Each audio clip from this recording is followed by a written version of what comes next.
Welcome to steno dictation. Dictation 5 second बाद शुरू होगा। स्टार्ट। विदेश मंत्री एस जयशंकर ने यह सटीक टिप्पणी की कि पाकिस्तान और चीन दो सबसे कठिन पड़ोसी देश हैं। आम भाषा में कहें तो बिगड़ैल देश हैं। यदि पाकिस्तान सुधरने के लिए तैयार नहीं तो इसका एक बड़ा कारण चीन है। वह उसे भारत के खिलाफ उकसाता रहता है। भारत को इस रणनीति पर काम करना होगा कि पाकिस्तान के साथ चीन पर भी कैसे दबाव बनाया जाए, क्योंकि अब वह अफगानिस्तान में तालिबान को प्रभावित करने में जुट गया है। वह ऐसा इसीलिए कर रहा है ताकि तालिबान आतंक को पाल पोस रहे पाकिस्तान की हरकतों की अनदेखी करे। वे ऐसा शायद ही करें, लेकिन भारत को अमेरिका के रवैये के प्रति भी सावधान रहना होगा। यह अच्छा हुआ कि विदेश मंत्रालय के प्रवक्ता ने यह कहकर अमेरिकी राष्ट्रपति को आईना दिखाया कि भारत पाकिस्तान के बीच के मुद्दों पर कोई मध्यस्थता स्वीकार नहीं। इसे और स्पष्ट किया। विदेश मंत्री ने यह कहकर कि ट्रंप भारत और पाकिस्तान को आर्थिक समृद्धि पर ध्यान देने की जो बात लगातार दोहरा रहे हैं वह अस्वीकार्य है। ट्रंप का रवैया विचित्र ही नहीं, आतंक के पोषक पाकिस्तान का दुस्साहस बढ़ाने वाला है।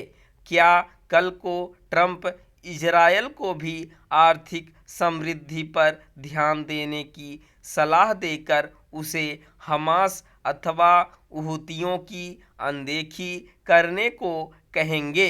वह विश्व में शांति लाने के नाम पर अपनी और अमेरिका की फजीहत ही करा रहे हैं।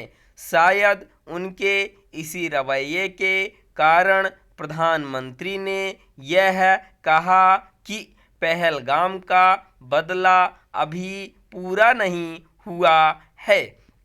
ट्रंप को संदेश देने के लिए यह पहले ही कहा जा चुका है कि ऑपरेशन सिंदूर स्थगित भर किया गया है।